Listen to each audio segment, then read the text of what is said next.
ये कहानी है ब्रिटेन पर रोम की एक अलग ही जीत की। एक ऐसी जीत जो तलवार से नहीं, सोने से लड़ी गई। देखिए, ये कोई जिस्म की नहीं बल्कि दिमाग की जंग थी। एक सदी तक रोम ने ब्रिटेन को अंदर से जीता।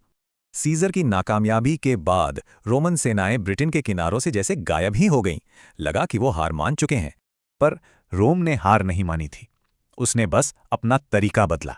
सोचा कि राजा से लड़ने से अच्छा है उसे खरीद लो। तो अब रोम के नए हथियार थे व्यापारी जहाज, जो कीमती और आकर्षक सामानों से लदे हुए थे। और इन जहाज़ों पर क्या था? इटली की महंगी शराब, शानदार बर्तन।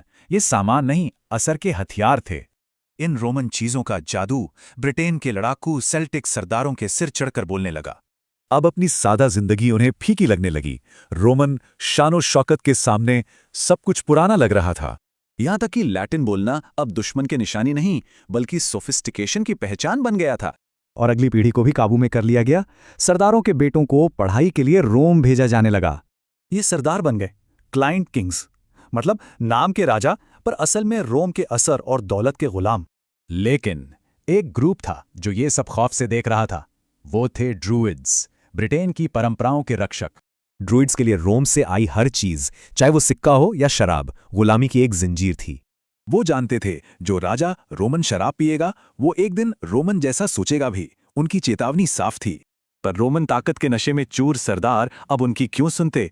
उन्होंने ड्रूइड्स को नजरअंदाज करना शुरू कर दिया। ड्रूइड्स अब ज्ञानी सलाहकार नहीं, बल्कि तरक्की के दुश्मन, पुरानी सोच वाले लोग लगने लगे थे। इस कल्चरल इन्वेजन ने पूरे ब्रिटेन को दो हिस्सों में बांटकर रख दिया था।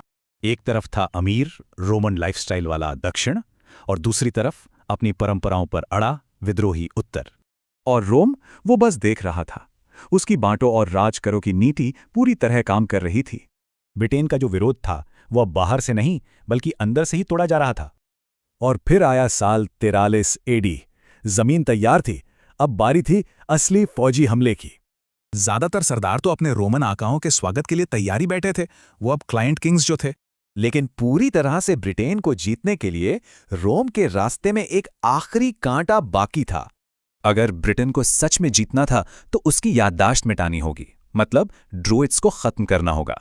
तो फिर सोचिए, ज्यादा मुश्किल किसे हराना है, तलवार वाली सेना को या असर वाले एक विचार को?